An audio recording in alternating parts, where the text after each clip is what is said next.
to support this initiative and all others coming out of OMAC. At this time, we will have a word of thought and prayer from Maurice Charles, Dean of Rockefeller Chapel. Thank you. My friends, we gather today representing many faiths and philosophies of life. Even as we gather with deep respect for our differences, I invite you to join me, united in intention, to show gratitude for those who serve. Let us pray. O God, full of compassion, we give thanks for the beauty of this land and for all who come here from the four corners of the globe in search of a more perfect union. We give thanks especially for those who endure hardship, whose ancestors worked the soil in the heat of the day, who live with dignity even in the face of injustice, who serve this nation well in the hope of making freedom a reality for all peoples. We give thanks for service members who are wise in judgment, courageous in action, disciplined in conduct, and honorable in life. May their example, especially of the African Americans we pause to remember, inspire all of us to be our best selves. May we never fail to show our appreciation for all who serve and all who support them, by blessing them with our highest regard and by ensuring them a fair share in the freedom for which they so freely offer themselves. Grant this for the sake of your love. Amen. Thank you, Dean Charles. I would like to introduce our first speaker, Provost Kaiye Lee. On behalf of Bridget Collier in the Equal Opportunity Programs Office for Military-Affiliated Communities, I want to thank Provost Lee for her forward-thinking leadership during the current pandemic and steadfast support for the military-affiliated community. Kaiye Lee serves as the 14th Provost of the University of Chicago. Joining the university in 1998 as an assistant professor in the Department of Chemistry, Provost Lee was appointed full professor in 2008. She has served as the director of the Materials Research Science and Engineering Center, as associate director of the James Frank Institute, and has been the vice provost for research since 2018. As vice provost, Kaiye has worked with deans, faculty, and researchers across the university to increase access to research funding, among other responsibilities. Jockey Club, University of Chicago Academic Complex at the Francis and Rose UN campus in Hong Kong. She has played a lead role in the university's activities and partnerships there over the past 5 years, including the opening of the new facility. Please join me in welcoming Provost Kaiye. Good afternoon. I'm pleased to join you virtually today as we honor and celebrate the contributions and achievements of African Americans who have served in our armed and uniformed services. Fundamental to the culture of vigorous inquiry and debate at the University of Chicago is a commitment to diversity and inclusion. We strive to be a place where people of different backgrounds and with different points of view can come together in pursuit of excellence and deeper knowledge. Black History Month provides an opportunity to focus specifically on the unique experiences of African Americans, and today's discussion engages civic leaders and members of our university community. This is an opportunity for constructive dialogues to better understand the experiences of African American veterans, the policy, political, and social implications at the local and national level. I would also like to reiterate that the university honors and values the significant contributions of African American service members and all veterans to our nation. We are honored to have Illinois Secretary of State Jesse White and Judge Bill Hooks from the Circuit Court of Cook County join us. Thank you, Secretary White and Judge Hooks, for participating in today's event. We look forward to hearing from them both and our other panelists. I would now like to welcome Secretary White to share remarks for the occasion. Thank you, Provost Lee, for all your hard work in support of our military heroes. I've had the great pleasure of serving in the military, not once, not twice, but 3 times.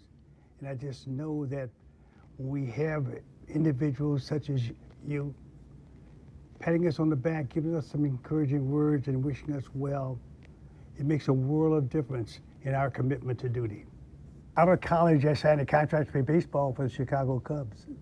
So instead of playing baseball, I was drafted into the Army and ended up serving in the military. I served 3 times. I was a paratrooper, member of the Illinois National Guard, and a reservist. I believe it's important for individuals who serve in our military to not only take on the job, but take on the responsibility that goes with it. And we as civilians should do all we can to support them, pat them on the back, and hope that they will continue to discharge their duties in a manner in which all of us can be proud. When I served in the military, on the base, I did not have any problems.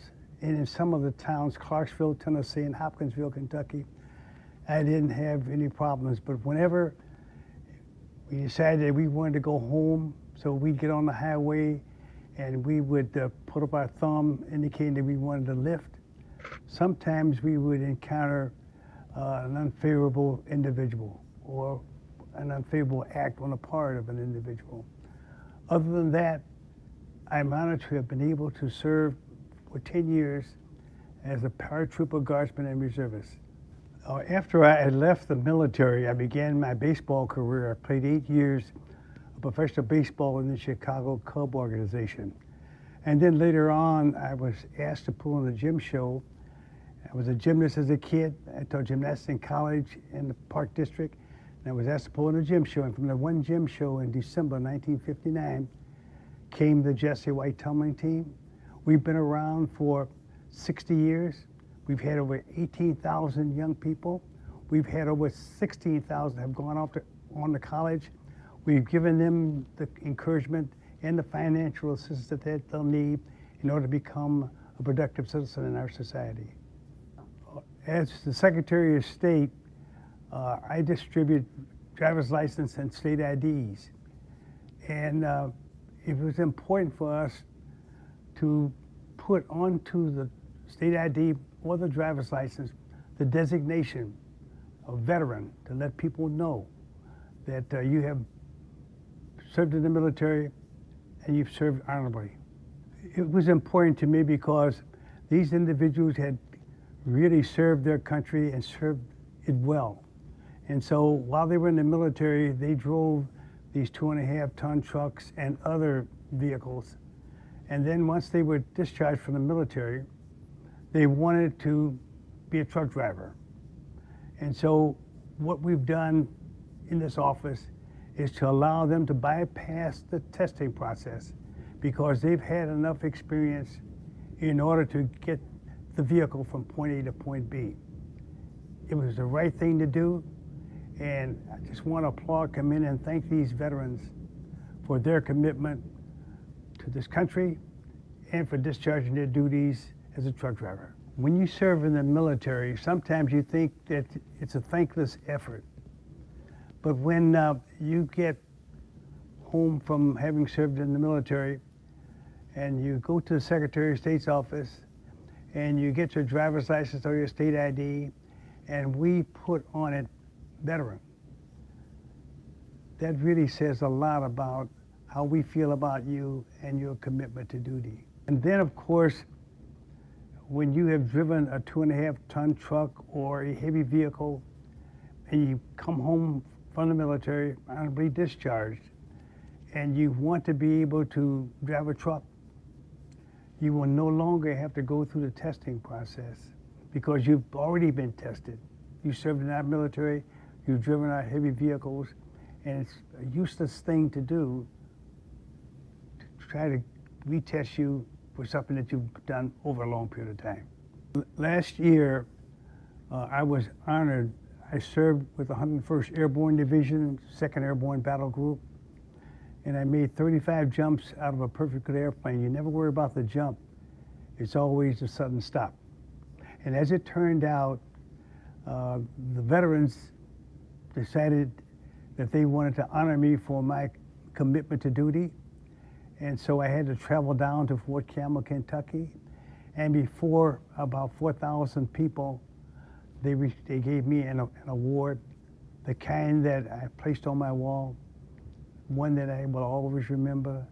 And I just want to thank these individuals who make up the 101st Airborne Alumni Association for recognizing me for my commitment to duty. Thank you.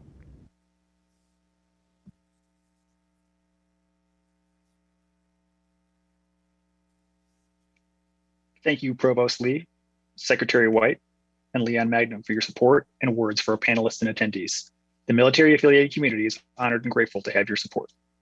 I now want to introduce our moderator for today's event, Dr. Brian Williams. Dr. Williams is a U.S. Air Force veteran, social justice advocate, and trauma surgeon at the University of Chicago Medical Center. As a surgeon working the night shift at Parkland Memorial Hospital, he treated victims of the July 7, 2016 Dallas police shooting and gained national prominence for his public comments about racism, gun violence, and policing. Please join me in welcoming Dr. Brian Williams. Good afternoon. I'm honored to be here today to moderate this session. Again, I'm Dr. Brian Williams. I'm an associate professor of trauma and acute care surgery at the University of Chicago, proudly serving at the Trauma Center on Chicago's South Side. And it's my honor to be able to introduce the Honorable Judge Bill Hooks. Judge Hooks is a Marine Corps veteran with a quarter century's worth of experience. He's worked as an intel officer, a law school adjunct professor, judge advocate, civil litigator, Cook County Special States Attorney, and a criminal defense counsel. He is known as one of Chicago's toughest lawyers. He was also the first African-American president of Chicago's Federal Bar Association and is past president of the Cook County Bar Association, which is the oldest African-American bar association in America. Chicago Magazine featured him as one of Chicago's 30 tough lawyers. In addition to presiding over felony cases in Cook County, he also presides over the Veterans Treatment Court. The purpose of the court is designed to improve behavioral health, promote public safety, and reduce recidivism within the criminal justice system.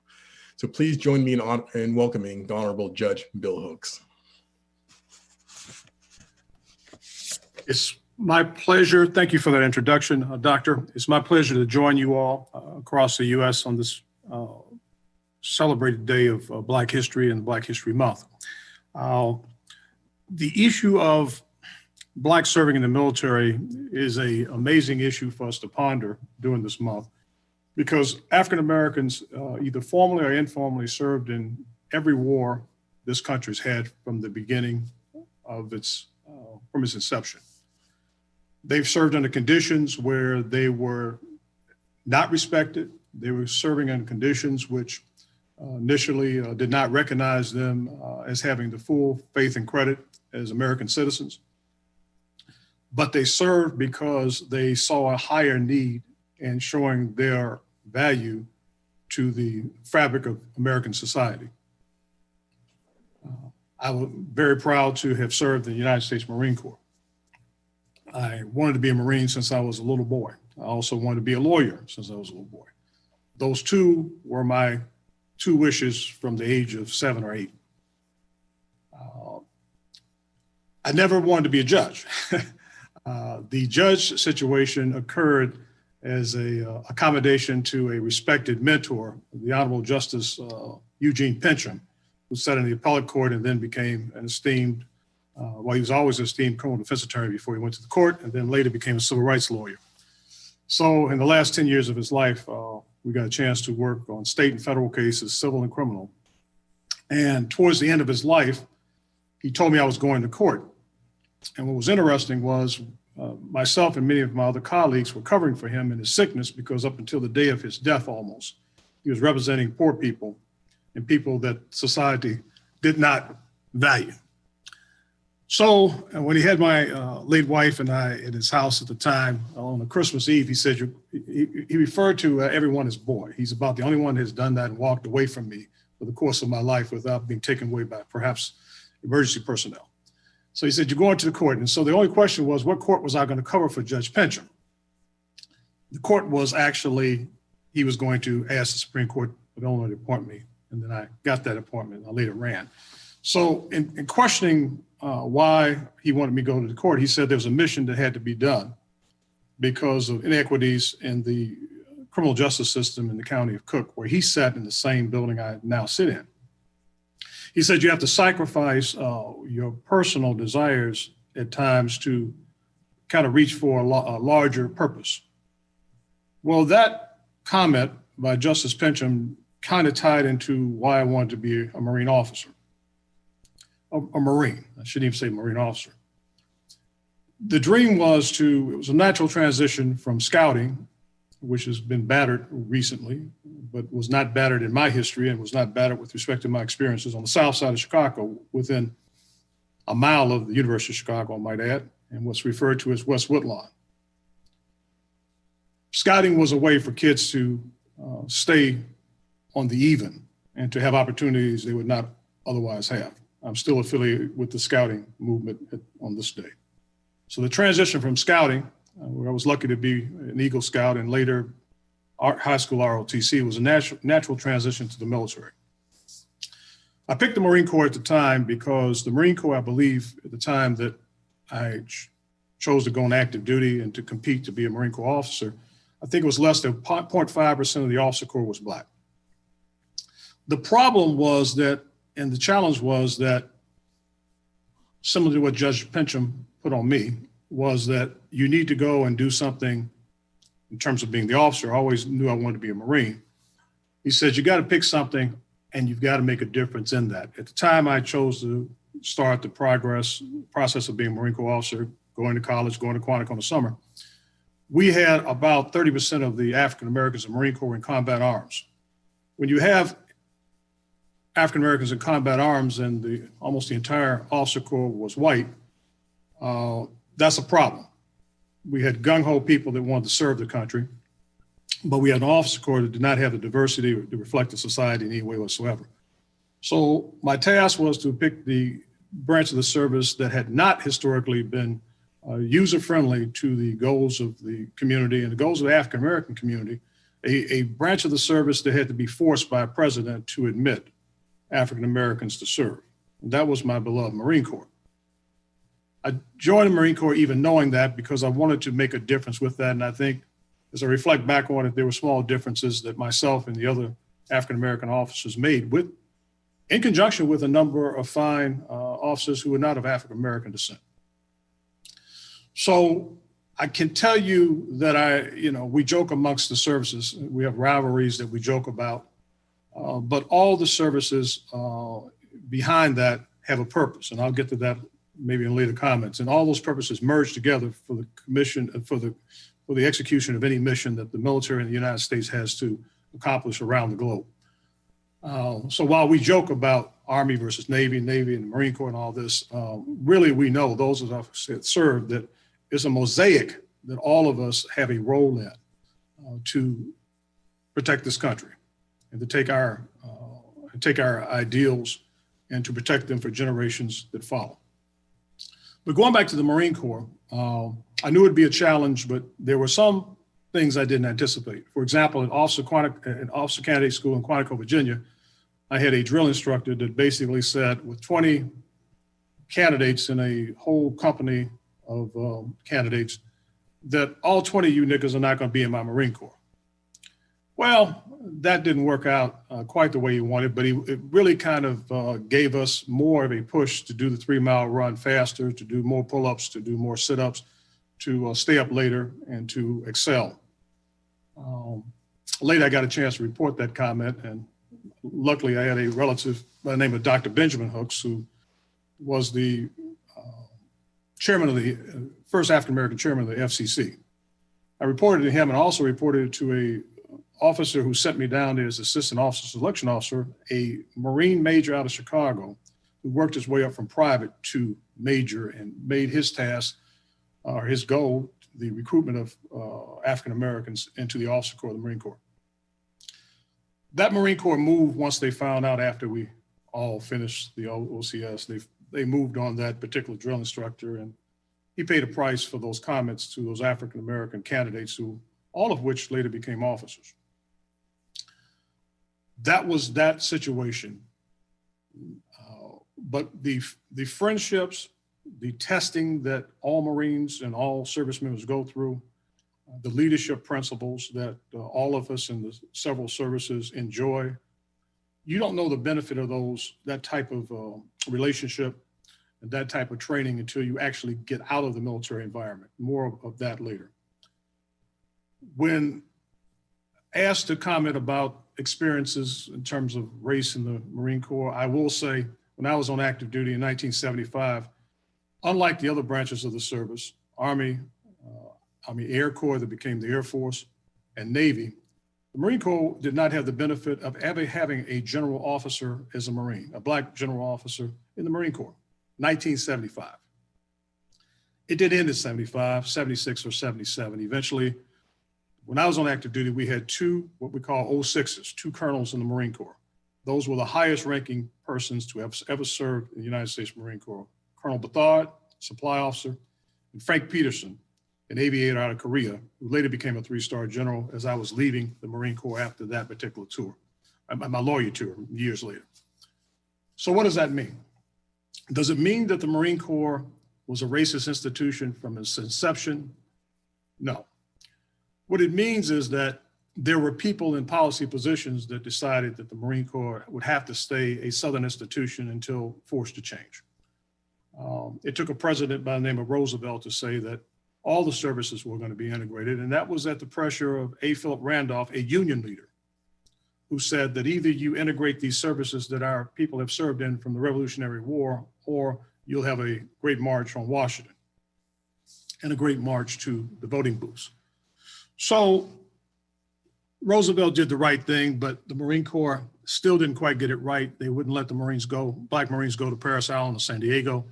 They went to a place called Montford Point. It became a matter of pride that Montford Point transitioned from white drill instructors and white officers in charge to Black drill instructors, white officers in charge, and eventually African Americans moved out of Quartermaster Corps and other tasks into the Marine Corps to some of the most sophisticated jobs you've ever heard of across the board.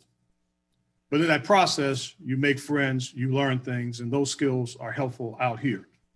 One other experience concerning the Corps, and there's a lot of positives about the Corps, and there's a lot of positives about all the services I'd like to elaborate on at the proper time. But the only other wake-up call, and when I got to Camp Lejeune, I expected some challenges in 1975, but being from 64th and St. Lawrence, the same block that Emmett Till lived on before he went to Mississippi and was murdered, before my time, not quite that old, I didn't expect to be going into Camp Lejeune, North Carolina after going through officer training. And on Highway 17, as you enter Onslow County, a sign as large as any Coca-Cola sign saying, "Welcome to Onslow County," in lights, the home of the American Ku Klux Klan. The next morning, having reported into the commanding general, he explained to those Black and white officers coming in as new lieutenants, gentlemen, we have big challenges at Camp Lejeune. We have white Marines lynching Black Marines and Black Marines lynching white Marines, and I need your help. He didn't do that politically. He did that out of what he believed to be necessity. But in that 3 years at Camp Lejeune, it got better. And I'm proud to say that the Onslow County sign coming in that says, "Welcome to the American Ku Klux Klan," did not exist on that base. It did not exist in the rest of my time in the Marine Corps. There were challenges in terms of Blacks being given African Americans being given what we deserve in terms of general officer positions and other assignments. But the Marine Corps came around because they realized that, as Colin Powell says from the Army, that the military values what you take to the table with respect to mission accomplishment above the color of your skin, your gender, your orientation, and your philosophy of life. Because in my assessment, the military across the board gives more worth to what your insides are than your outsides. It gives more worth to what you take to the table and your dedication to your skill, whatever that might be, that you take to the service, or hone in the service, or learn in the service, rather than what your ancestry is. For that purpose, I'm glad to join you all today. We could talk for hours concerning the accomplishments of individual soldiers, sailors, and Marines and Coast Guard. I don't know enough about the Space Corps to comment, but thank you for this opportunity. Well, Judge Hooks, you had me mesmerized there because you talked about several things that will resonate with all of us that have served in the military. You talked about our commitment to service and the connection we all have despite our services. And I had these list of questions I was going to ask, but I have to just go completely off script now because that was such a fascinating talk you had there. So I want to ask you, as you talked about your experience being an African-American in the Marine Corps and the experience you had back in the 60s and 70s, let's bring it to the current time. Just the 70s, not quite the 60s, but okay. All right. I'm sorry to keep the age like that. Talk about current events. How did you feel after the insurrection, learning that there are so many veterans that were involved in the assault on the Capitol? Being, just a Black man, also being a Black veteran, because for me, it certainly really messed with the ideals and commitment I was instilled in as a military veteran. And to see that, know that happened, it really took me aback a little bit, took my breath. Though I wasn't surprised, but it was still something to deal with. Like, how did you react to that? And what kind of advice do you have for young people that are considering military service now and realizing that happened? Well, I am sitting as a circuit court judge, so I have to stay out the politics of things to a degree. But I am not going to ignore your question, Doctor, of course. When we take an oath as officers in the several military services, you take an oath to support and defend the Constitution. You take an oath to protect the nation, this nation, against all enemies, foreign and domestic. Those of us that serve take that oath seriously to the degree that in the military, Uniform Code of Military Justice System, and in international law and treaties, there are obligations to not follow illegal orders. The Nuremberg trial stands as a cornerstone for the proposition that if an illegal order is given, that order should not be followed. The experiences of military justice in Vietnam, including the William Calley case and others, suggest and in fact dictate that war crimes cannot exist. It disappoints me that there has been a public announcement and public revelations concerning those that either serve currently or previously served in the military, participated in those activities in Washington, D.C. They should have known better. There is never a justification to disobey criminal law except for civil disobedience purposes, but the civil disobedience purpose was best exemplified by Dr. King. It doesn't involve the picking up sticks and stones and American flags and harming people with those items and hockey sticks for purposes that are not hockey related. Those persons deserve the presumption of innocence unless proven guilty with proof beyond reasonable doubt. But if it is shown that military members have shown up in places like that, engaged in those activities, there should be a price to pay. If it's shown that former military, with all the benefits of the several branches of the service, because we train airmen, soldiers, Marines, and sailors and Coast Guardsmen with a degree of ethics and leadership that when you have a temptation to venture off, your compass should bring you back. I'm also disturbed that if people use special training they received in the several branches of service for civil unrest, or I won't say unrest, and civil violence against the oldest branch of the government, that being Congress, is problematic. I will suggest that, not as a judge, but as a Marine officer, that it's hard for me to imagine any branch of the service at the highest level not mobilizing and dispatching troops to save Americans that are serving public office and to save law enforcement officers that are being battered.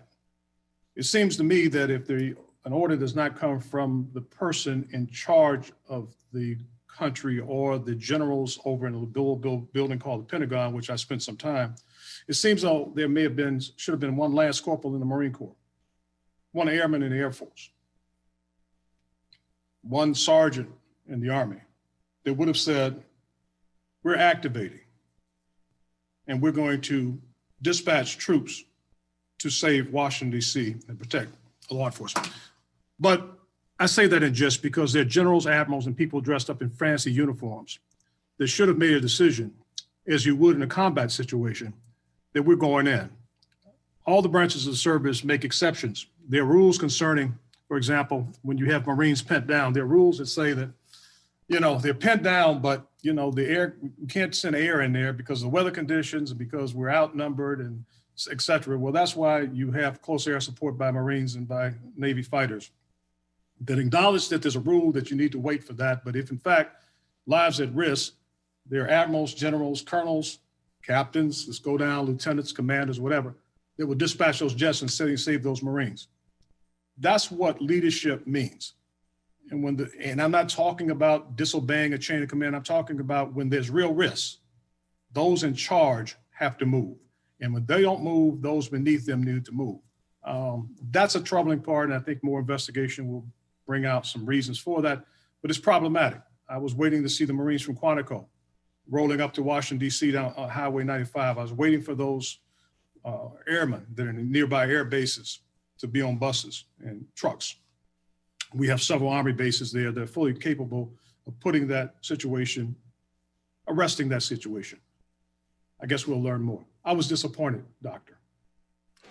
So I'm hearing you correctly that the values of being a military veteran or active military person should have trumped all those other differences that led to that sort of violence. Like those core values that we carry with us while we're serving should carry with us when we're out of uniform as well. It's a 24/7 job. They have more generals and admirals in the Pentagon than we probably have privates at Paris Island. And for all of them to not to mobilize to save the oldest branch of the government is baffling. I'm not understanding that whole equation. When you see police officers that are in the doorway that are being squeezed by a door, when you see a Capitol Police force that is obviously undermanned with the best of intention, when you see a vice president that has a run for his life, and a Speaker of the House that has run for her life, and we have more military personnel that's around DC than any place in the U.S. And more assets. And you know, so as a judge, I reflect upon the fact that suppose this was an attack on the Supreme Court, would have been the same, the third branch of government. Right. But then, of course, I have to ponder if this was an attack on the White House. We have anti-aircraft weapons on top of the White House. We have different layers of security that surround that whole area. I'm wondering if it was not Congress, if it was the White House, whether the reaction would have been the same. The answer would be no. It's a problem. We have three branches of service. All three of those branches, three branches of government, all three of those branches of the government are equally valuable to the balance of the democracy, the experimental democracy that we have here, Doctor. Probably too much answer. Trying not to be too politically correct, but yeah, I'm disappointed. Leadership, we spend a lot of money on leadership. We spend a lot of money on training. We should have moved on that. Well, I commend you, Judge. You thread the needle quite skillfully and still answer the question. But I want to turn to a question from the audience that wants to know your thoughts about the Veterans Treatment Court and how that actually serves the veterans community. If you can expand upon that, please. The Veterans Treatment Court is a very important component in my life. I do have 500 felony cases that are not veterans related, but the Veterans Treatment Court is an instrument that was devised by the Chief Judge of the Circuit Court of Cook County, which consists of a Veterans Treatment Court, a drug court, and a mental health court. Veterans Treatment Court is to help veterans that have certain allegations of criminality that are not extremely violent. I call them crimes of poverty. They might be drugs. It might be you've shoplifted so many times that now it's not a misdemeanor. It's a felony. It's drunk driving. It's like I said, a lot of narcotic situation and psychiatric situations that our military members suffered on active duty. and some of them were not properly handled on active duty, and they were trashed on active duty to some measure, and it got worse once they got out. So our job is to have a veteran on a probation program that in a 2-year period of time can turn that veteran around and give him or her some tools to get beyond that addiction, to get some more structure in their life. And I have a wonderful team from the Veterans Administration in Chicago, which includes a psychiatrist, it includes a treatment specialist. I have a separate defense attorney from the Public Defender's Office. I have a separate prosecutor from the State's Attorney's Office, separate probation officer. I have a person and a team that's dedicated to those soldiers, sailors, and Marines that don't have an honorable discharge. So our job is to challenge them, to turn them around, to give them the level of treatment they need, and then to return them to the community better than we receive them. It's akin to a military member that has gotten shot in a hostile situation, is akin to a soldier running out, getting that other soldier and putting him or her on their back and carrying him back to safety. In a nutshell, that's the goal of Veterans Treatment Court.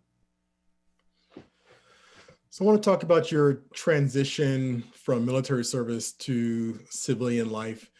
You became a public servant, and there are many military veterans that are considering doing the same, either public service or running for political office. So can you talk to us about your transition, the challenges you had, and what sort of advice you would give to others that may want to follow a similar path? Marine Corps, as well as the other branches, give you a strong foundation of leadership. That foundation of leadership is not only good for public service, it's good for civilian service, and it's marketable. But more than being marketable, it gives you what you need to do to make your occupation work for those that are depending on you. So, you know, in reflecting upon the possibility of a question like this, I went back and thought about the Marine Corps leadership principles. And those Marine Corps leadership principles were 11 in nature. And we have 14 Marine Corps traits. I'm not going to bore you with all of them, but these are lifelong principles that will help you whether you want to go into public service or help you if you want to go be a doctor at the University of Chicago, for example, or do something else, or drive a bus, or be a postal official or a postal worker. You must know yourself and seek self-improvement, obviously. Be technically and tactically proficient. Develop a sense of responsibility with your subordinates, make sound and timely decisions, set the example. And we say know your Marines and look out for their welfare, but I will exchange the word Marines for your doctors, if you're in charge of doctors, your students, if you're a teacher or a professor, anyone under your charge, anyone looking to you to have that leadership, you need to look out for their welfare. One of the transitions from the military to civilian world, and I transitioned into private practice. So I didn't transition into public service. But one of the things I saw across the board was those that did not have the military training, with a lot of exceptions, did not necessarily look out for the welfare of those that they work with. They looked out for themselves. In the Marine Corps, as a Marine, I keep saying the Marine Corps, but I served as a Marine with the Army and with the Navy. I worked with a group in the Navy, for example, it's called the Navy Security Group. I was the operations officer for 2 of those places, a reserve command and then an active duty command down in Guantanamo. I graduated in order to get those skills from the Army Security Agency up at Fort Devens. I taught at Fort Dix as a lawyer. So, I'm very familiar with the Office of Naval Intelligence. So, when I talk about the Marines, I am aware of the other branches. I don't have a lot of experience with the Air Force, except that I had an older brother that did 26 years with the Air Force. But what we came out of the military with, we took for granted. When you got it, you may not have liked it. But I assure you, when you leave that particular function in the military and you get out here, you meet people to your right and left that have no idea of what your compass is. And you have to explain it to them. And you don't explain it by words, you have to explain it by deeds, and some of them catch on. You're preaching to the choir, just transitioning from military to medicine, trying to explain what that experience meant and how those skills are translatable has been a decades-long journey. So I totally agree with you. That's one thing we need to do better, is to show how special being a veteran is and how we can apply that skills in other sectors of society. But so along your way, Judge Hooks, today we're honoring Black military veterans. Is there one that you can think of that impacted you along your journey, that inspired you, and what was it about them that that's memorable to you that you can share with the audience? Oh, there's so many. And of course, in my experience, they're not just the African Americans. Two of my closest friends are not African Americans, and they served with me in the Marine Corps. One had served in the reserves with me, one served on active duty, and they're close as brothers to me. But I think back on a young lieutenant who had been a enlisted guy in the Navy, and then he went through my officer candidate school with me. He was a little bit older than the rest of us, but now he's in college and we're going through officer candidate school. And our families were close at Camp Lejeune in officer housing. And Marine Corps thinks so much of its personnel, they left us with World War II housing. Instead of, they used the money to buy tanks instead of buying housing, but that's just what we do. We got a chance to know a person by the name of Ronald Coleman. Ron Coleman was a supply officer when we came out to basic school. When we went down to Camp Lejeune, he had 2 young babies, I had 1. But eventually, we got to be real close. And then Ron stayed in the Marine Corps. I got out and went to the reserves. But while at Camp Lejeune, I was in communications, and then I got switched over to signals intelligence. So Ron used to talk about me being an electronic spy and all this. And, that's okay. And so I got out. I didn't keep in contact with him, but I kept reading about him in civilian land. And then as I read about him, I kept thinking, well, hell, I should have probably stayed on active duty. But anyway, so Ron kept me getting promoted, kept doing great things. By the time it was time for me to become a judge, somebody told me that Ron always asked about you. And, we told him about your situation, and, he wanted to talk to you. So I called General Ron Coleman out. At that point, General Ron Coleman was only the second African-American to be a 3-star general in the Marine Corps. The first one was Frank Peterson. So, while the Army and the other branches, lieutenant generals are not, the Army goes back to the General Corps with the 2 Davises, Davis 1 and Davis 2. And finally, Admiral Gravely became one of the early admirals in the Navy. In the Air Force, they have so many generals that I can't even count them. I mean, including a 4-star when I was a kid young person by the name of Chappie James. But anyway, so I called Ron, and Ron, being the good general he kind of already knew about my whole life, like every detail, because what amongst his many assignments was he's in charge of supply and logistics in the Marine Corps, manpower, all equipment acquisition, and reserve manpower. So I said, Ron, I'm, getting sworn in as judge in Chicago. And he says, yeah, I want to come up and speak at the swearing in. I got some other business in Chicago, and I'm going to be there. And I said, well, yeah. He said, when is it again? I told him. So here I am getting sworn in as a judge. And a friend of mine that I met as a second lieutenant, our families knew one another. He flies to Chicago to attend my induction and takes the show. He gets more security than the federal judges that I've known as a lawyer. He gets more security than the Illinois Supreme Court because he's a 3-star general of the United States Marine Corps. So, special.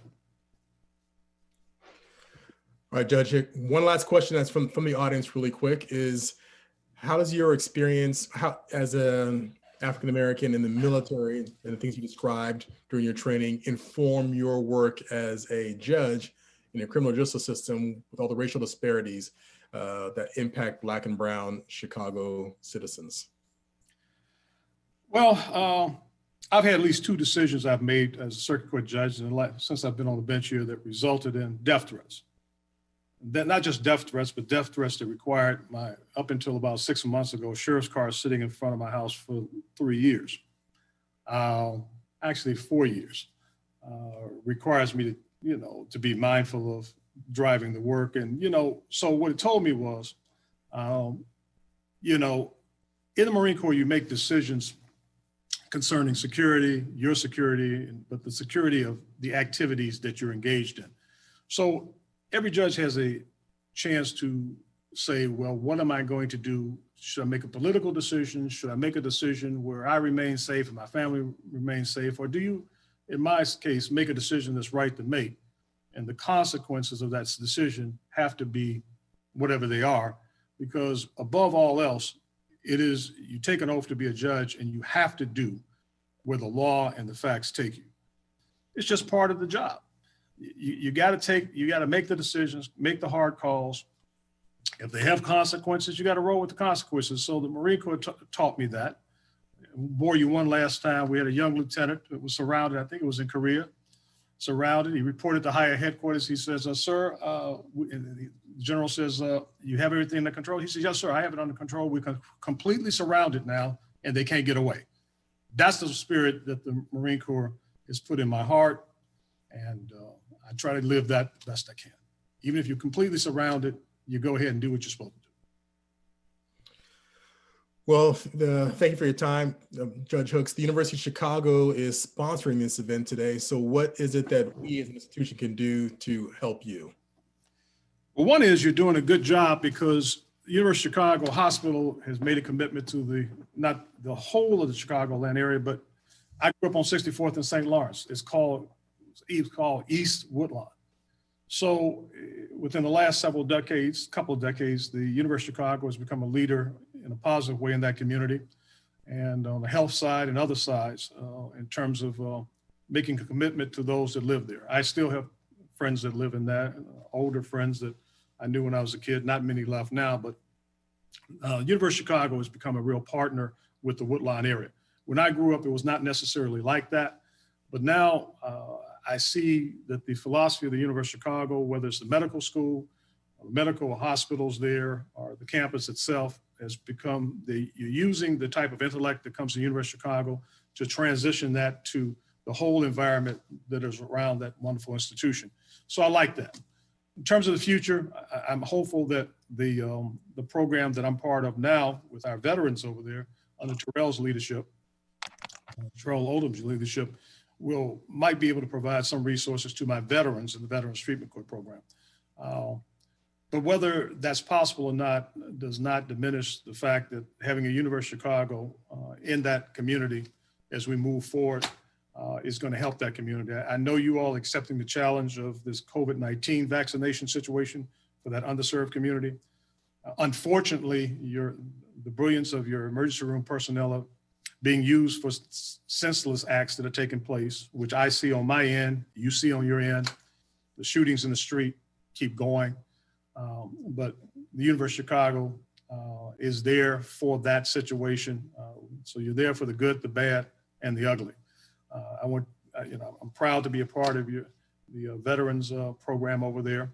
And I'm proud of the University of Chicago having medical professionals of all backgrounds.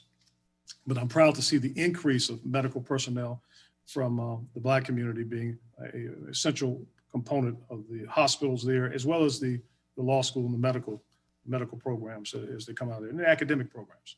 So I see the lawyers from the University of Chicago come into the student side.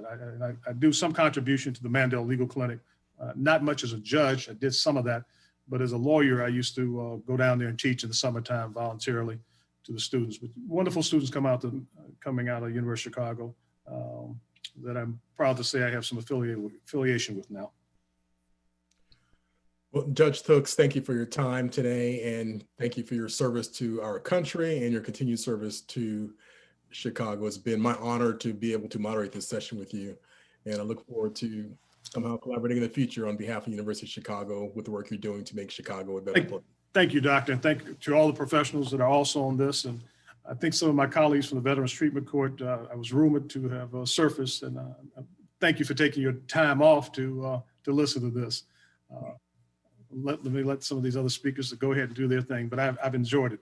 If the Marine Corps knew, the Department of Defense knew how much I loved being a Marine, they would have not paid me, and I would have served anyway.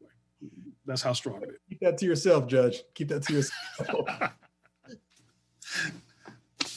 Good afternoon, everybody. My name is Terrell Odom. I'm the Associate Director in the Office for Military Affiliated Communities here at the University of Chicago. I want to thank my friend Judge Hooks, as well as Dr. Williams, for this phenomenal presentation about issues and equity for African-American veterans and service members. I would now like to introduce our next speaker up, Lenae Edwards. Lenae Edwards is a U.S. Army veteran and the business operations analyst for Illinois Joint Forces. Please join me in welcoming Lenae. Thank you, Terrell, and good afternoon, everyone. My name is Lenae Edwards, and I'm a U.S. Army veteran, and I'm excited to join you all today for today's program. We hear many stories of the great work done by our service members and veterans, but we wanted to take a moment to allow the families and other veterans to tell their stories. I will begin by highlighting my sister, Larie Lohmann.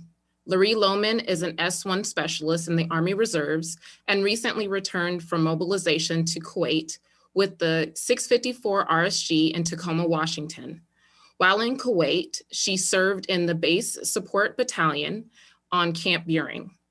I chose my sister, Specialist Lohmann, because I felt that I would be remiss if I did not honor and acknowledge the individual who inspired my military service, as well as my desire to continue to serve and advocate for fellow veterans. My sister has been a true model of servant leadership, resiliency, and courage in the face of adversity. African-American men and women are integral to the well-being of their families, communities, and our nation as a whole. We have played active and critical roles in the military and U.S. history. However, as most of the panelists have highlighted, many of our contributions are undervalued and go unrecognized. Despite this, like many other African-American service members and veterans before her, my sister, Specialist Lohmann, continues to press forward and use her skills to serve others and create opportunities for her fellow sisters and brothers in arms. I would like to take this time to invite Brandon Benjamin from the University of Chicago Police Department to also share remarks on his highlighted veteran. Hi, yes. So I'd like to talk about Officer Earl Evans. Earl Evans is a United States veteran. He works alongside me as a police officer for the University of Chicago. Earl really inspires me because, every day he comes to work and he works his hardest. Although he talks about retiring in the next few years, he still works every day like it's his first day. Earl really looks out for us as junior officers on the department. He considers us his younger brothers and sisters and really considers us his family. Earl's hard work and dedication to the job really inspires many of us, and I'm extremely thankful to be able to work with Earl. Thank you, Brandon. I would now like to invite Brigadier General Retired Dr. Stephen Kurta, Executive Director for Illinois Joining Forces, to share some remarks. Thank you. And I actually have many individuals that really had a profound impact on my career, but I'd like to recognize one particular individual. And today I'm honoring U.S. Army Brigadier General Retired Norman Greene. I first met this gentleman at the U.S. Army War College in 2008. And for those of you who know that War College concept, that's where the brightest and most outstanding senior officers gather. Roughly, there were about 350 to 400 individuals that particular year, and Norman Greene impressed me the most, and I gravitated toward this gentleman. He grew up from a military family. His grandfather, father, brother, aunts, uncles all served in all generations of war. They served in World War I, World War II, Korean War, Vietnam, Grenada, Gulf War, Iraq, and Afghanistan. So it really was a natural fit for Norm to join the military when he graduated from South Carolina State University. He began as an infantry officer in the U.S. Army. And in fact, he recently retired in July of 2017, right around the same time we retired together. As a airborne ranger, he learned quickly that it takes team effort to accomplish anything, if you want to accomplish any goals or mission. In fact, that was his favorite saying. So again, of the many individuals who made an impact in my military career, I wanted to highlight this gentleman. Thank you. Thank you, Dr. Kurta. I would like to introduce John Hojek from the University of Chicago to share some remarks. Hello. The veteran that has inspired me and I have the honor to speak to is Medgar Evers. Medgar Evers was a husband, a father, a son, a civil rights activist and pioneer, and a U.S. Army veteran. Evers served in the U.S. Army from 1943 to 1945 with the 325th Port Company. Evers served in World War II to include the Battle of Normandy. Evers earned a bachelor's in business and became the NCAACP's first field secretary in Mississippi, where he organized protests, voter registration, and school integration efforts. Evers was murdered on June 12, 1963 at 37 years old. He was shot in the back by a white supremacist and a fellow World War II veteran. Evers is buried at Arlington National Cemetery with full military honors. I have a poem from Muriel Evers, which is Medgar Evers' wife, and a quote from Medgar that I'd like to leave with you. This is from Turn Me Loose by Frank X. Walker. It's called The Evers Family Secret Recipe. And it goes, prepare closed minds with patience, peel ripe distrust with smiles, stir in generous portion of kindness and willingness to do the work, add commitment and determination, massage out doubt and fear, blend in a drop of daddy's blood and 2 of mama's tears, season with hope and change, let sit for a generation, distill as a salve, rub deeply into your children's hands, feet, and hearts, now vote. And I leave you with a quote from Medgar. If I die, it will be in a good cause. I've been fighting for America just as much as the soldiers in Vietnam. I do not believe in violence by either whites or Negroes. That is why I'm working tirelessly with the NAACP in a peaceful struggle for justice. Thank you. Thank you, John. I would now like to invite Chiquita Lovelace to share some remarks. Good afternoon. I am a product of the Chicago projects, not far from Judge Hooks. In 1983, I joined the Navy for a better in life and to get away from our environment. And in 1986, while stationed in San Diego, California at Naval Amphibious Base, as we stood in formation, Vice Admiral, at the time, Rear Admiral Brewer, took the podium. I looked at Rear Admiral Brewer and I was like, wow, that's a Black officer. I want to be like that one day. I want to be an officer just like him. But it wasn't just that. Admiral Brewer said to us and challenged us, he said, either in this military, as you go up through leadership, you can be a ladder builder or a ladder climber. And he went on to explain, a ladder builder builds as they go, carry and take and teach their juniors. A ladder climber, just steps and steps and steps. But the difference, he said, was when you reach the top, if you fall, the ladder builder will have all those that he's instilled or she's instilled in to catch that person and push them back up, where a ladder climber would just fall straight down because there's no one there. And I took that through my 23 years of naval service. And as a E8, Senior Chief Petty Officer in the enlisted ranks, as I achieved that rank, I tried to build and instill in as many sailors as I could. And as I commissioned the Chief Warrant Officer, I kept that challenge. And so as you see before you, my husband and I married as seamen, and we too continue to serve. Thank you. Thank you, Chiquita. I would now like to invite Ben Bucum to share remarks from the University of Chicago Military Affinity Group. Thanks, Lenae. Hello again, everyone.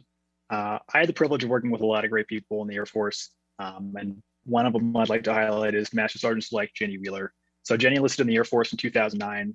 She then completed 2 years of training, become a direct support operator, which is a special operations role, Arabic linguist, where she's an aviator, flies in a lot of cool planes, and she's deployed a ton of times and spent 1.5 years, 2 years in combat zones. But what's probably most impressive to me is Jenny's courage. In addition to her many other duties, Jenny served as one of our squadron's 5 flight evaluators charged with certifying other aviators for flight duty.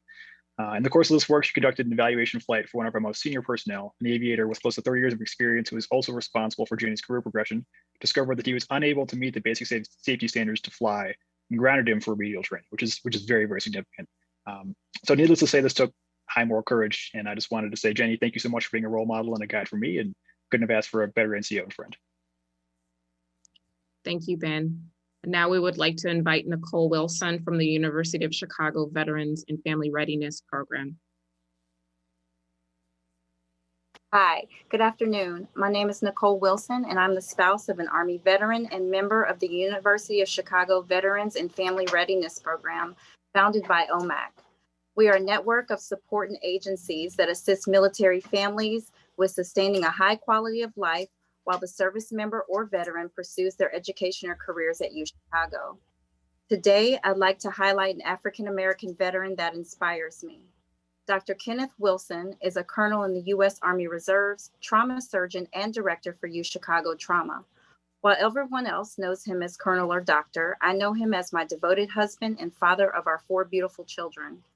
I choose to highlight him today, not simply because of our connection, but for serving something greater than himself. Whether it was the long deployments and treating America's wounded on the battlefield or saving lives on the south side of Chicago, he gives 100% commitment. I watch him come home with the pain and stress after a long night of work, but jump right back into the fight every day with the same motivation he's had since becoming a trauma surgeon. This is what inspires me. Thank you, Colonel. Thank you, Nicole. And next we have Kimberly Millett from Brown University. It's an honor to acknowledge Marine Corps veteran and Brown class of 2020 graduate, Michael K. Muir.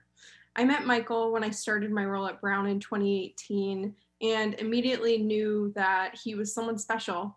It just wasn't about the intentionality and the tenacity that he approached each of his academic and community service commitments, but it was his dedication and heart that were always ever present in each commitment he took on and in every conversation that we had that still inspire me today. He was feeling frustrated that student veterans using their post 9/11 GI Bill still had significant out-of-pocket costs to attend Brown. So Michael spent weeks producing a proposal entitled From Rhetoric to Action, reaffirming Brown's commitment to undergraduate student veterans.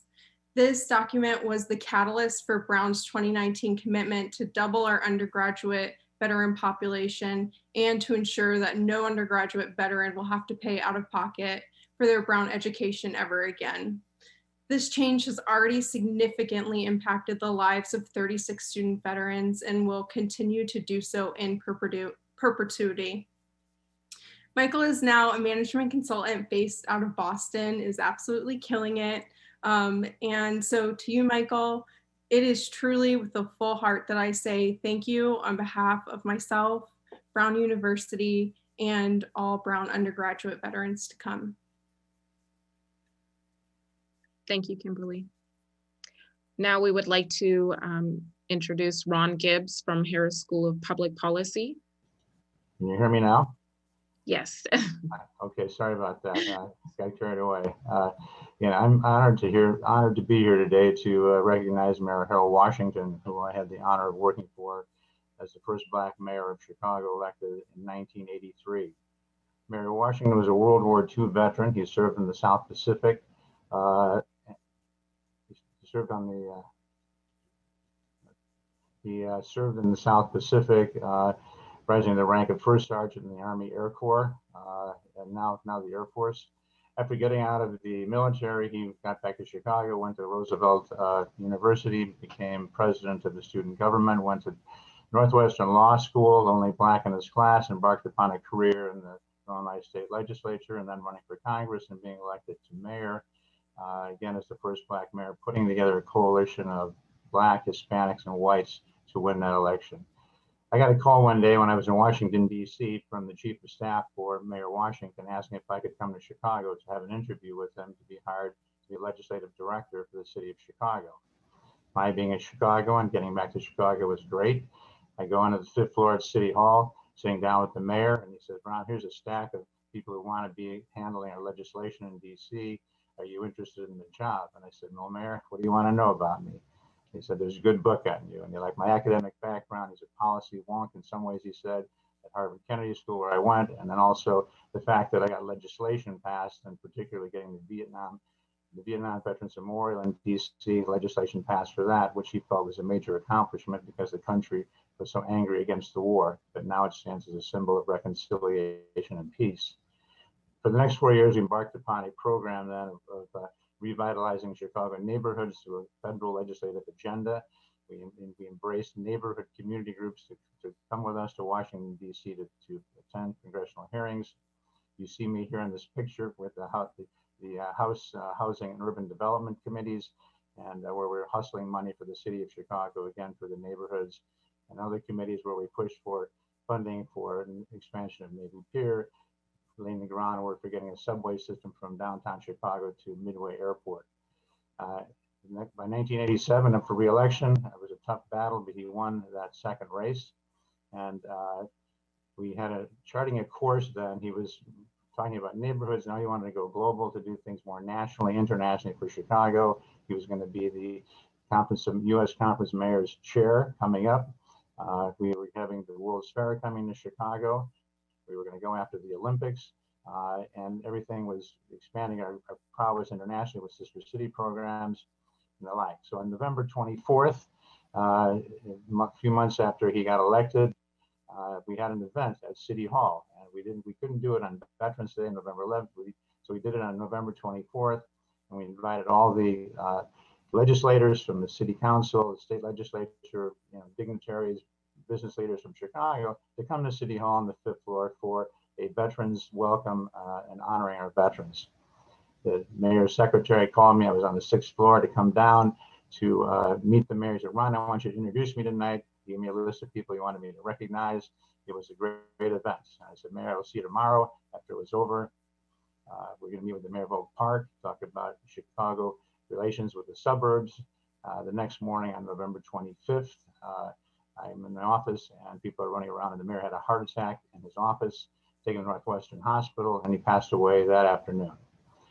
He wanted to be mayor for 20 years. He was a charismatic, compassionate, exciting, energetic leader. And it was a great loss to Chicago. I mean, the city was overwhelmed, and lines were, up around City Hall for the display of his casket, and every dignitary across the country wanted to come in and pay respects to Harold Washington. So it was an honor for me to work for him. As David Axelrod said, he's one of the most kinetic campaigners, politicians he's ever met. And it was an honor for me to work for him, and proud to be talking to you about him during Black History Month. Thank you. Thank you so much, Ron.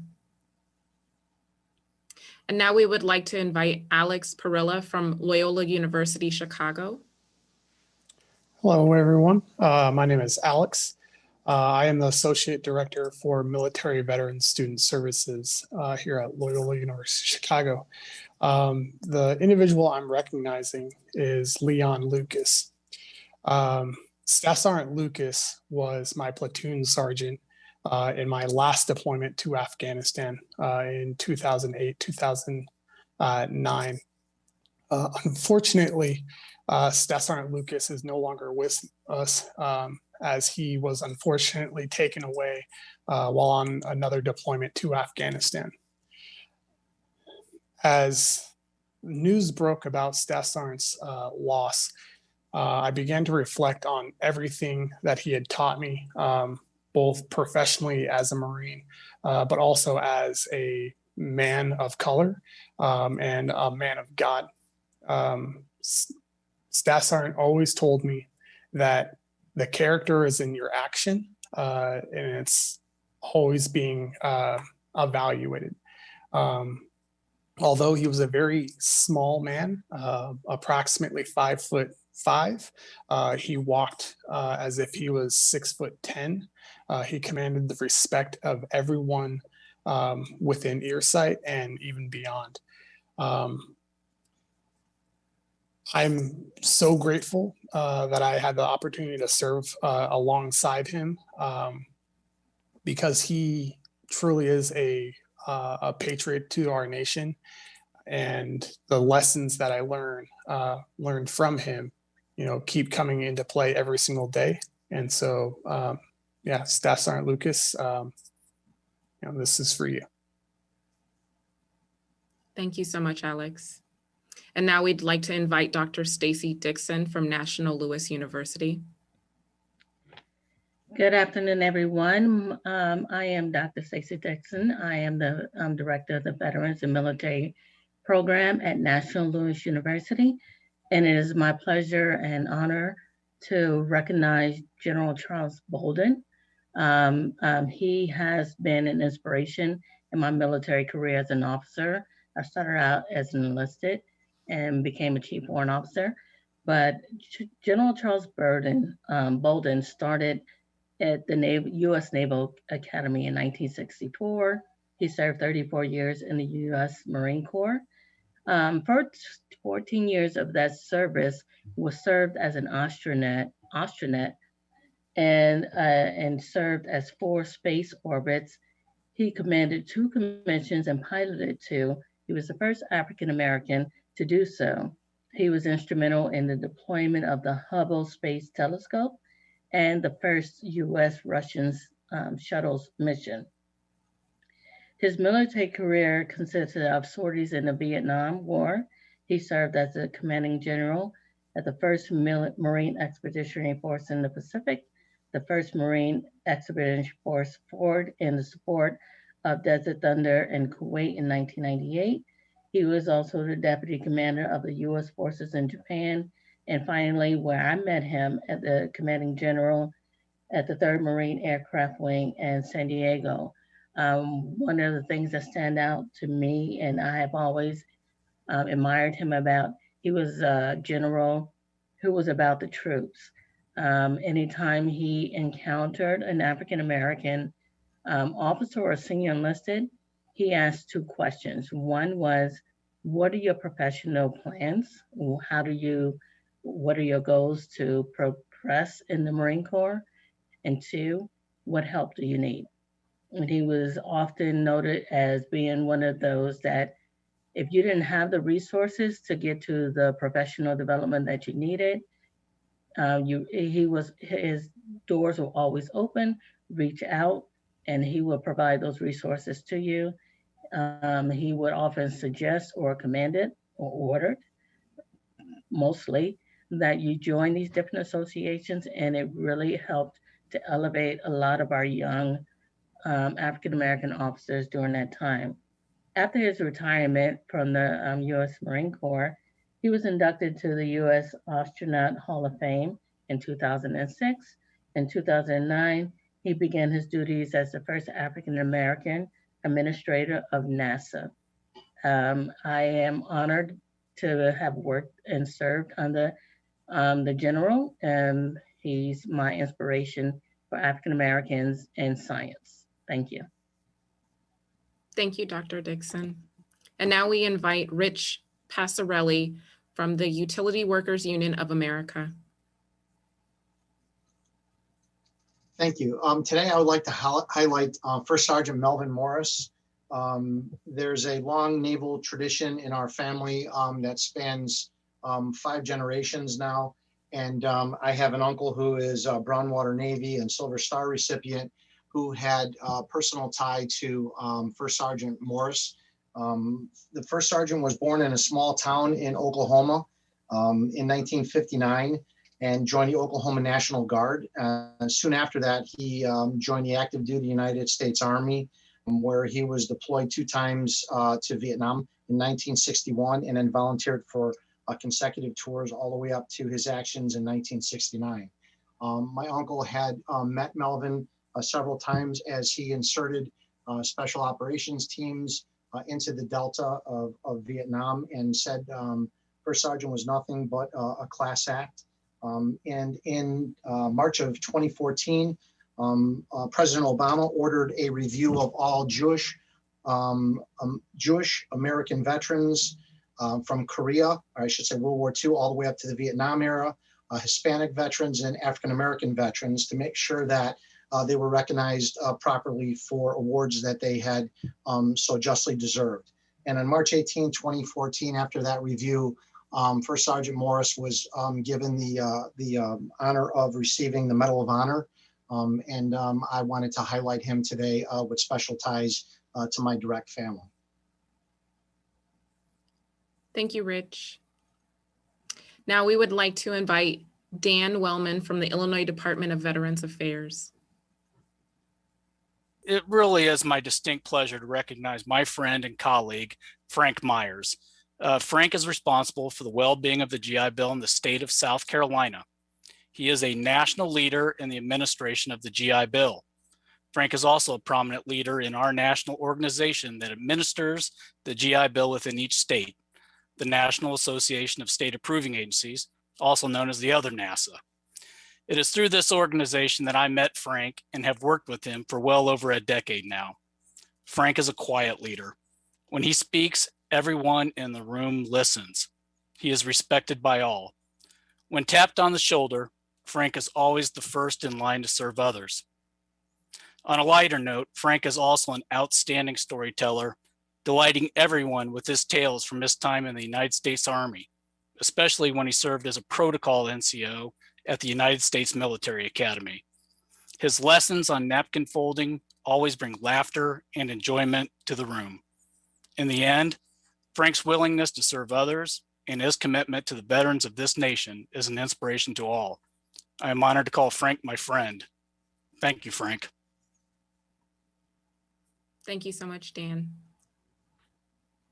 And now we will briefly, I will share remarks on behalf of Todd Connor from Bunker Labs. He is the CEO and founder. His soldier that he would like to highlight is Mike Stedman. Mike is a Marine turned professional boxer who founded Ironbound, excuse me. And now we will turn to Dr. David Hampton from UChicago Medicine. Hello, my name is Dr. David Hampton. I'm one of the trauma surgeons at the University of Chicago, and I'm also a U.S. Navy active reservist attached to the 4th Marine Medical Battalion outside of Washington, D.C. Today, I'd like to honor both of my parents, Lieutenant Colonel Mary Hampton, retired, and Major retired Henry Hampton. They were my inspiration to joining the military. They were inspiring to me throughout my entire life and made me the person I am today. Thank you very much. Thank you, Dr. Hampton. And now we will have Morgan Landers from the University of Chicago.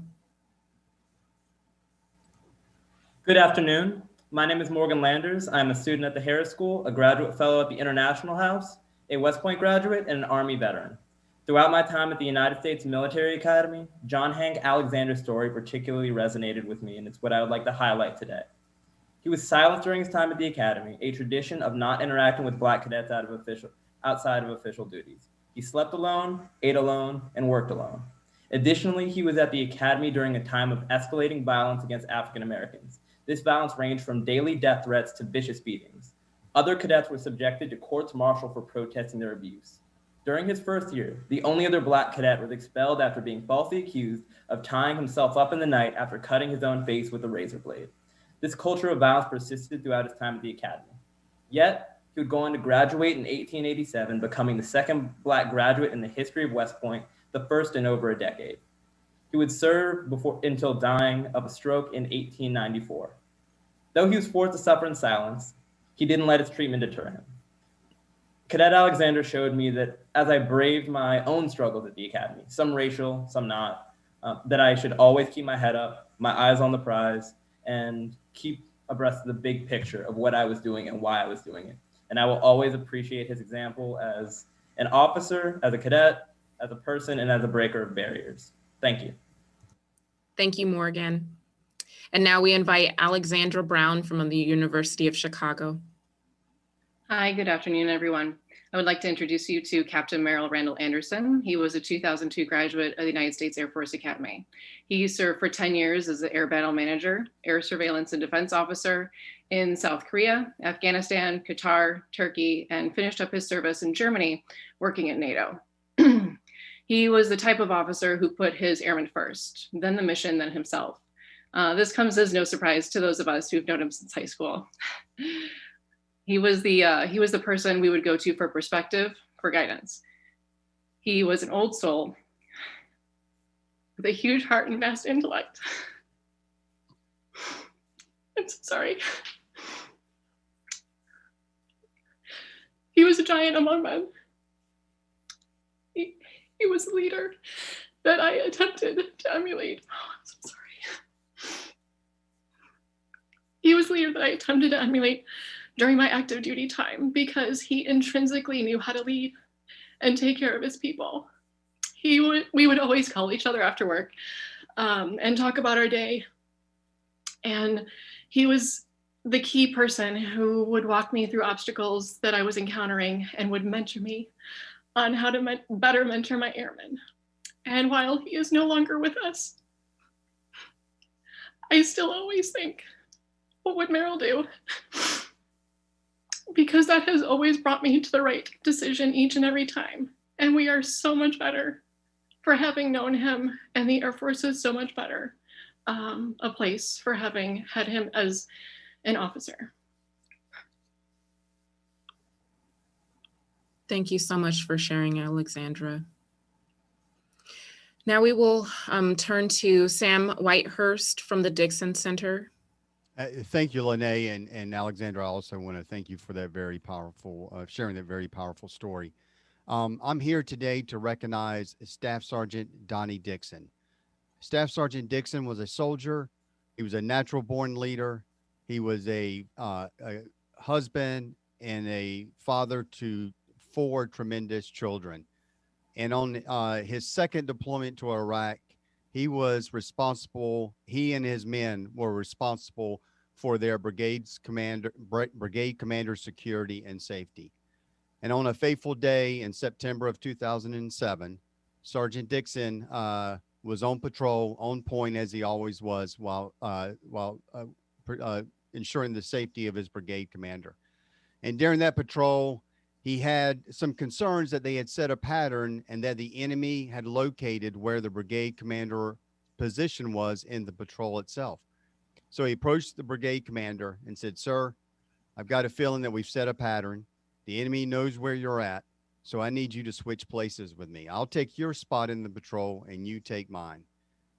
Well, the brigade commander, as he always did, listened to what Sergeant Dixon said, and so they switched places. And just a few minutes later, as they were returning back to their vehicles, a shot rang out and Sergeant Dixon was killed instantly. This is the type of person that Sergeant Dixon was. He always put the safety, the security, the health and welfare of his fellow soldiers above his own. He was someone who was dedicated and always set the example for selfless service. Sergeant Dixon's legacy continues, though.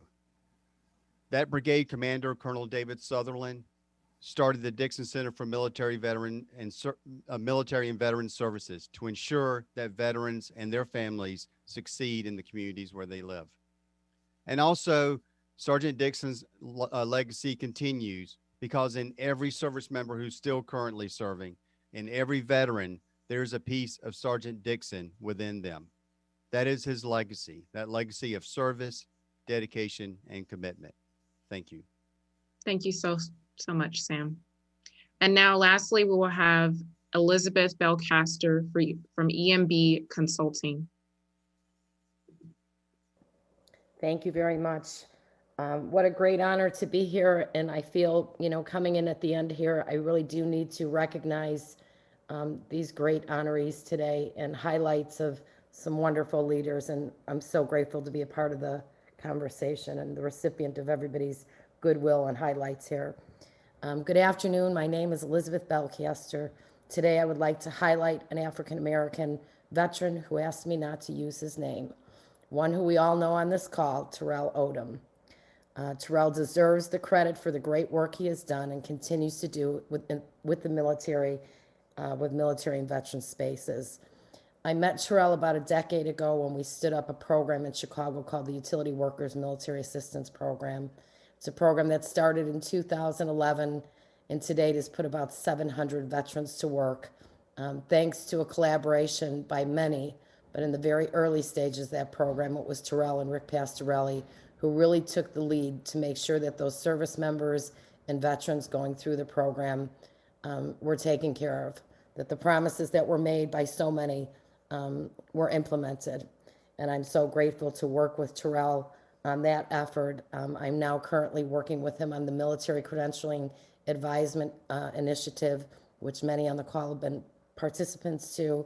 And the work goes on. There's layers of it, and I'm grateful to have the opportunity to recognize him today. Terrell participates in groundbreaking research and programming all over the nation.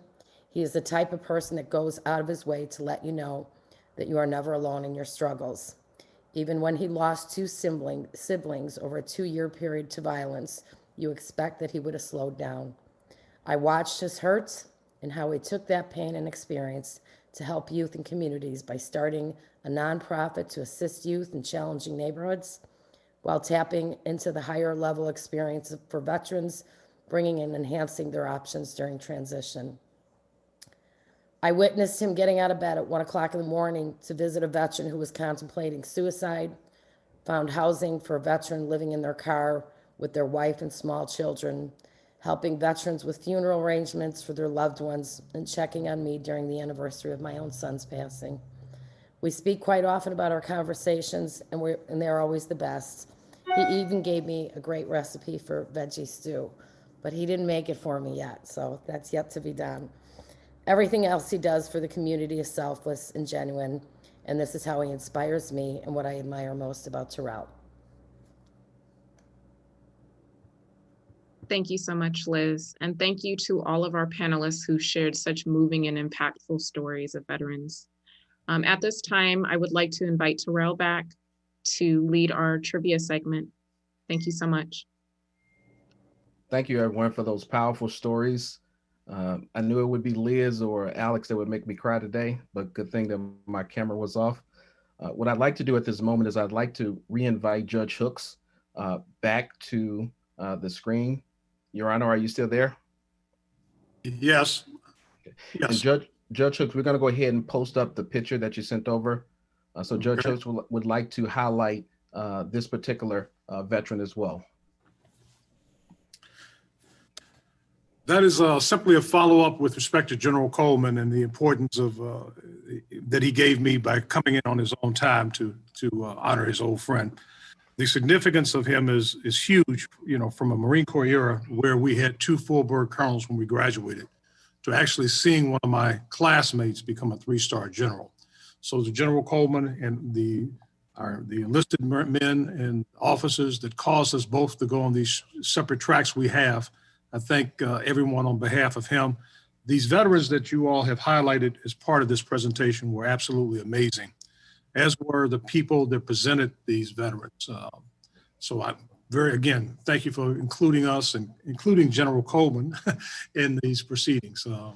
Thank you. Thank you again, Your Honor.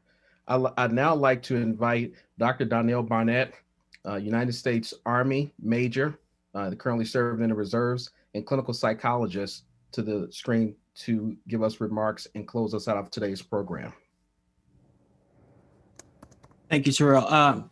Before I go, are you going to do the trivia part? No, sir. Okay.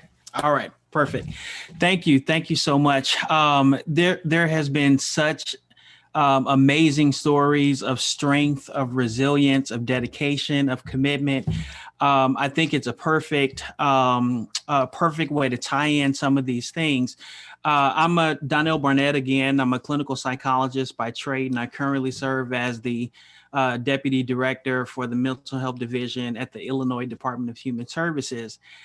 Terrell, Dr. Odom asked me to provide some comments about mental health in the Black community. And I'm also, trying to tie in some of the military aspects of this as well. So I'd invite you to just kind of, think about some ideas that I want to share with you today. First, just to kind of frame this conversation around the spectrum of the human experience. And if you can kind of hold that thought in your head, on one side of the spectrum, you have mental illness. And, that includes debilitating disorders that can make it really hard for people to function in their day-to-day experiences. From there, you move into what some people might phrase as mental health. And you can think of mental health as the absence of illness, but still experiencing some normal everyday challenges and stressors. But then on the opposite side of that, you might have what we call mental wellness. And this is, high performance, optimal functioning, living your best life. Now, you should know that there will never be an absence of stress or stressors, but it is possible to live an exceptional life.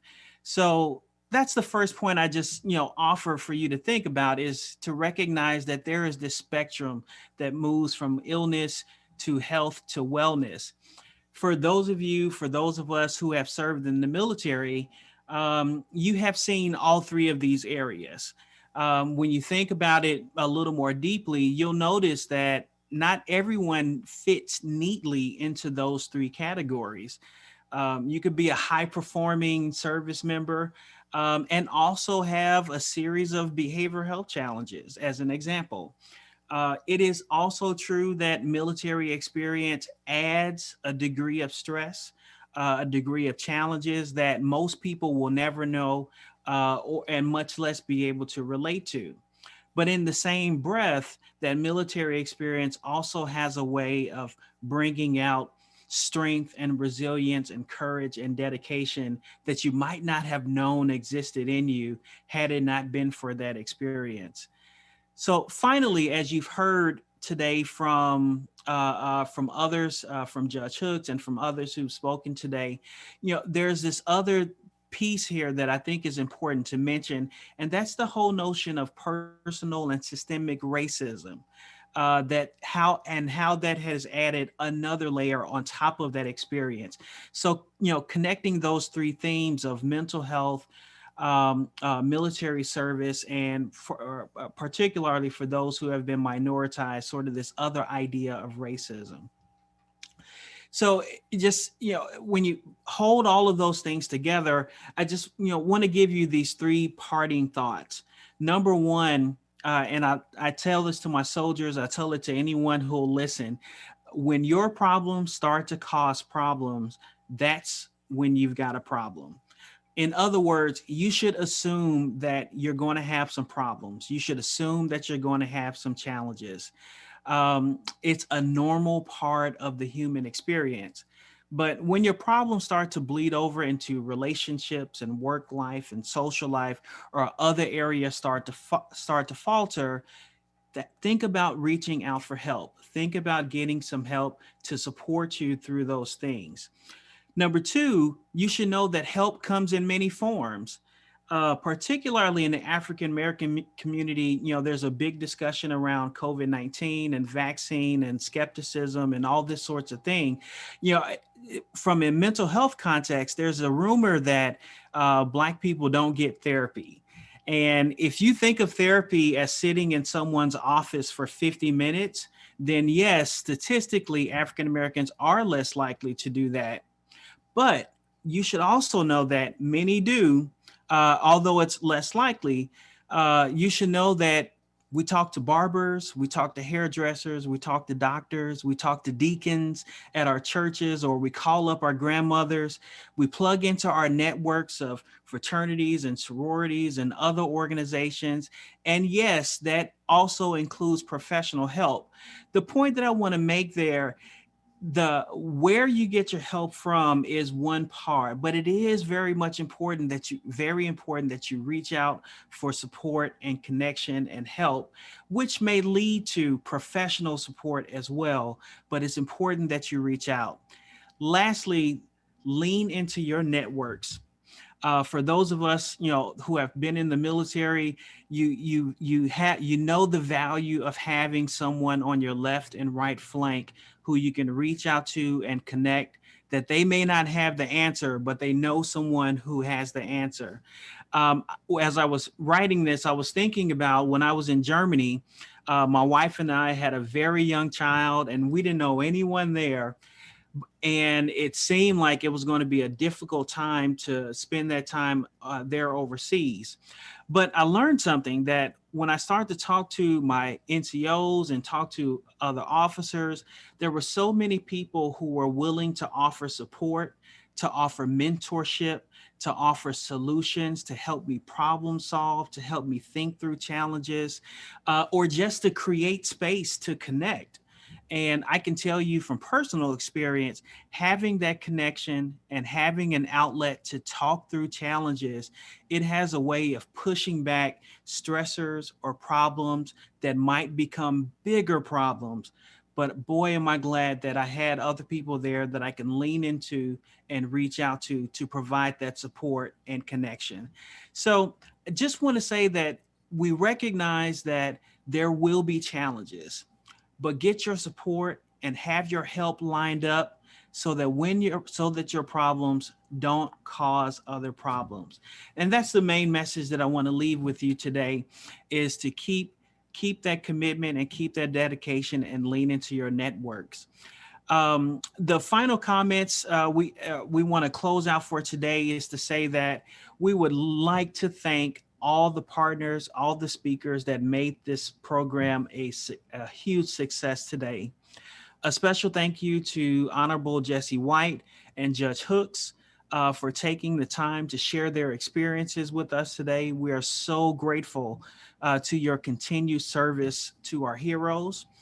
We want to thank our partners at Rockefeller Chapel, UChicago Medicine, and the Alan J. Lynch Foundation, as well as City Colleges of Chicago. And last but not least, we want to thank the University of Chicago Office of the Provost, Equal Opportunity Programs, and the Office for Military Affiliated Communities. That's Provost Lee, Bridget Collier, Scott Velasquez, Mitchell Kitloss, and of course, Terrell Odom himself, Dr. Odom. Their continued reach and engagement in the veteran community is having an impact at the local and national level. Thank you so much to our moderator, Ben, all the speakers who shared their wonderful stories, their inspiring stories today, and Dexter Carlson from Alumni Relations and Development for her support in today's event. So again, thank you all so much. I hope you all have a wonderful weekend, and Godspeed.